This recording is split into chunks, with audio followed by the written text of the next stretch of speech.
by Janaki Lenin. Romulus Whitaker is a wildlife conservationist.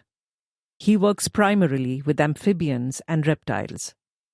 Whitaker lives in Chennai, Tamil Nadu, and is the founder of the Madras Snake Park and the Madras Crocodile Bank Trust. This narrative is written by his wife, Janaki Lenin, but it is Whitaker's account of his attempts to save the gharial and its natural habitat.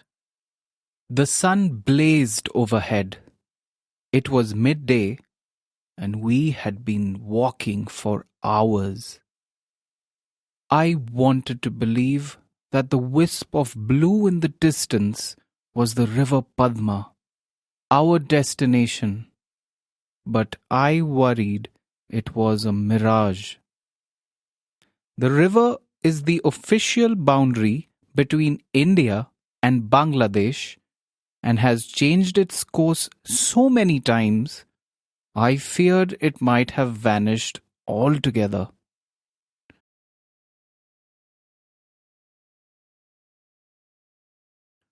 Finally, a ribbon of cobalt swam into view.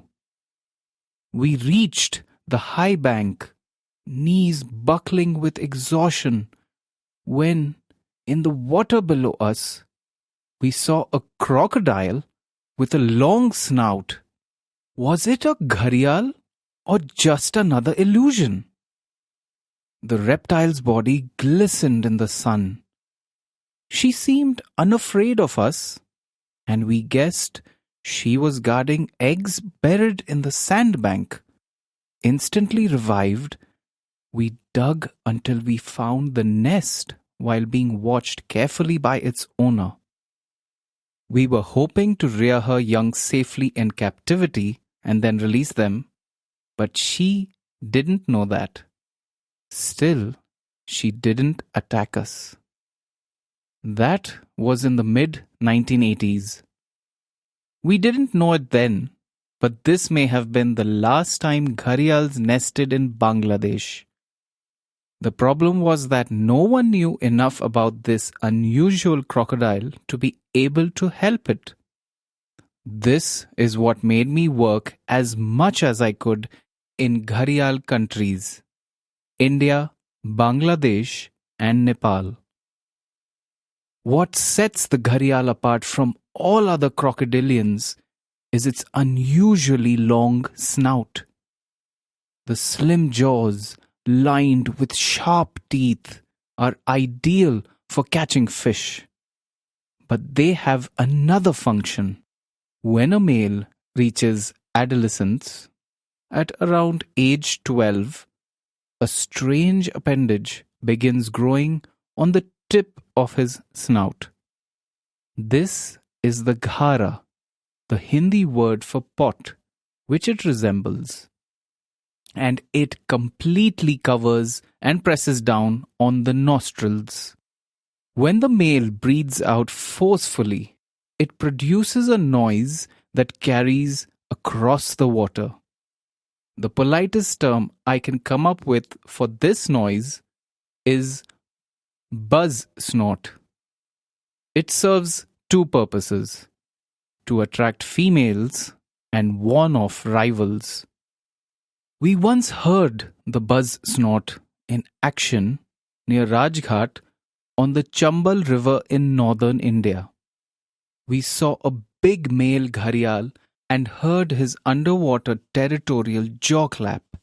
The gharial is the only crocodile to advertise its presence in this way underwater. Some biologists think this could be a method of stunning prey as well as marking territory. Though it was winter, a time when crocodiles bask on the sandbanks to warm up, this male spent most of his time in the water, alert to any male who might try to take his position. Fights between male gharials involve terrific displays of prowess. The territory holder surges forward, churning the water into froth with his tail.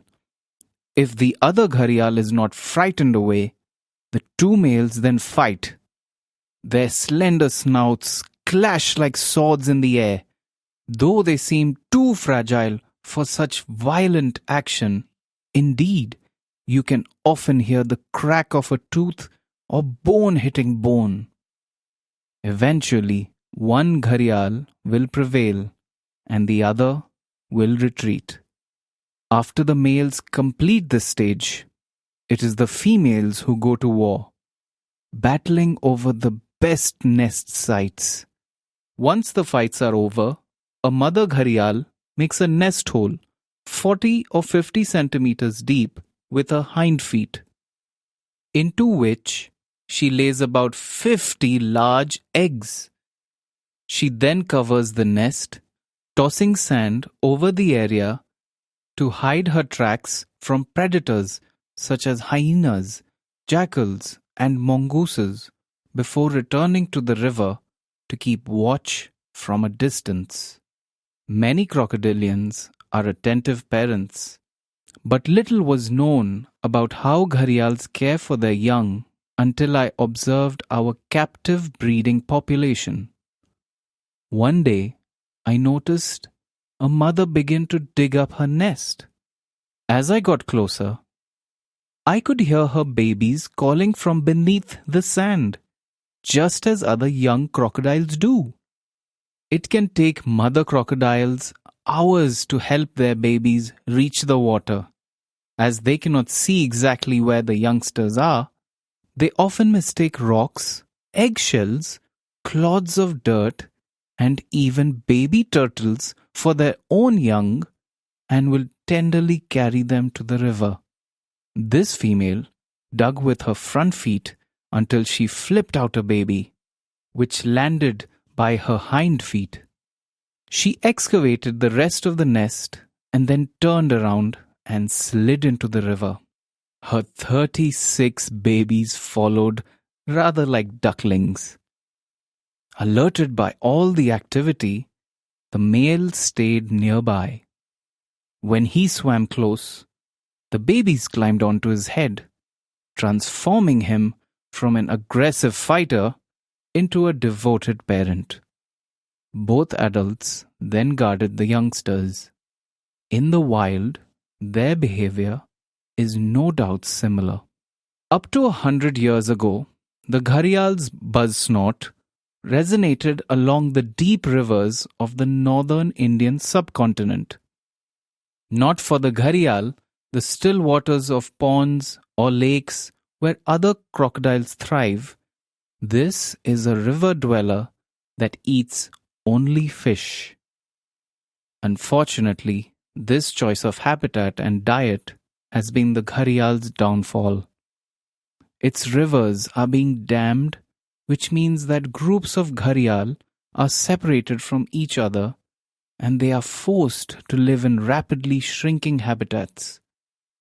After the last ice age, the Gharial staked out about 20,000 square kilometers of rivers spanning from Pakistan to Myanmar. Today, its domain is a mere 200 square kilometers and gradually decreasing. To counter this decline and that of other Indian crocodilians, Project Crocodile was set up in 1974 by the Indian government with help from the UN. Throughout the 1970s and 1980s, we carried out surveys, behavioral studies, and captive breeding. We reared thousands of youngsters and released them in protected areas. Sadly, few of these crocodiles survived for long, but we didn't know why. For example, the beautiful Satkosia Gorge in Orissa appears to have everything a Gharial could want: fish, sandbanks, protection. Threats such as bamboo rafting and net fishing have been eliminated. Yet, only 2 of the 700 Gharials released here in the past 3 decades have survived. When I visited the gorge during the monsoon in mid-July, I saw how small streams had become torrents. The river had eroded the banks and uprooted trees. The released gharials were obviously being flushed downriver, out of the protected area and even into the sea.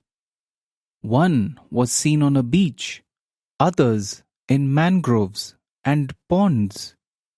Those that ended up in tributaries were caught in fishing nets.